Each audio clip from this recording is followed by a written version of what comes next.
1000 مرة أستغفر يوميا. يقول والله الذي لا إله إلا هو ما دعوت الله دعوة إلا جاءت مثل فلك الصبح. يقول بعد أن داومت على الاستغفار، يقول حتى أني استحييت من كثرة ما استجاب الله لي. يقول لم أدعو دعوة بعد أن داومت على الاستغفار إلا استجابها الله لي.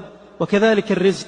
ألقيت كلمة في أحد مساجد الرياض وتكلمت عن الاستغفار، فأتاني شاب يبدو أنه يعني شاب من الشباب يعني غير المستقيم، وقال لي تكلمت عن الاستغفار وأنا أروي لك قصة حصلت لي وأرجو أن تحدث بها. قلت تفضل. قال أنا كنت مديون، يقول وكان الراتب لا يكفي. يقول فحضرت كلمة في أحد المساجد وتكلم عن الاستغفار وفضل الاستغفار وأنه يفتح أبواب الرزق. يقول فعدت إلى البيت وكلمت زوجتي وذكرت لها ذلك، وتعاهدت أنا وإياها أن نستغفر في اليوم ما شاء الله وأن نستغفر. يقول فاستمريت على الاستغفار في كل وقت، كل ما وجدت فرصة أو تذكرت أستغفر الله أستغفر الله أستغفر الله. يقول والله الذي لا إله إلا هو، يقول قضيت ديوني كلها، أصبح الراتب يفيض. يقول مع أن الراتب لم يزد ولم يتغير هو. يقول فتحت حساب آخر في البنك، حساب الادخار، وأصبحت أوفر من راتبي ولم أجد أمرا غير حياتي بعد توفيق الله سوى الاستغفار. فأوصيكم ونفسي بكثرة